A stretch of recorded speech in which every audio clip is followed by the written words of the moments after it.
Well, before there was the dollar store or Walmart, there was Shockett's. Yeah, right there on Eastern Avenue in Highlandtown. But this is a Baltimore love story, how Nick loved Grace, how they loved this city, and that they never left one another's side, not even in death.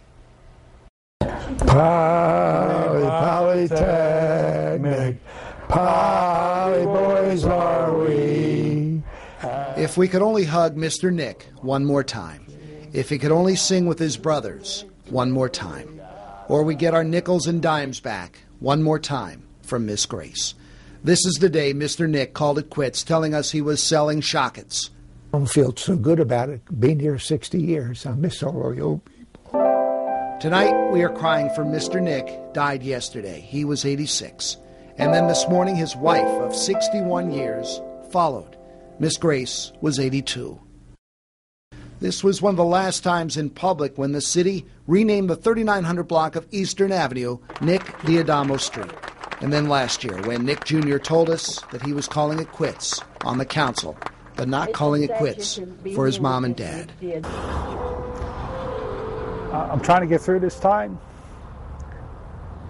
I know I have friends I'll talk to every day that buried their parents, both parents, one parent. They said, Nick, it's the hardest day of your life. And I feel it. But I also feel that God's gave me strength to see him every day, sometimes twice a day, see my mom a couple times a week, and it wasn't done intentionally. It's just you only do so much as one person.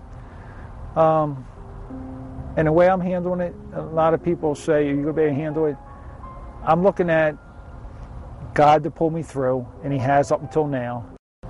I just hope I've been as good as a parent as they've been to me at the end of their life. And Pete, it's not easy. I just hope if that's true, where you become the parent, they become the kid. Once again, I hope I've been the best parent they could have at their age. Regrets, I've had a few. They never forgot the people that kept them in business. They never forgot their neighbors or their friends and the charities that they supported. He was a big Frank Sinatra fan, as you can tell. Most of the video you saw in that piece is from our photographer, Pete O'Neill, who spent the entire year with the D'Adamos, and that work will be seen at the funeral.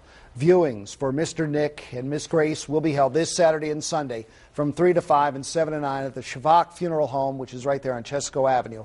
A mass will be offered at 10 in the morning on Monday at the Shrine of the Little Flower. They will be buried side by side at Most Holy Redeemer Cemetery in Gardenville.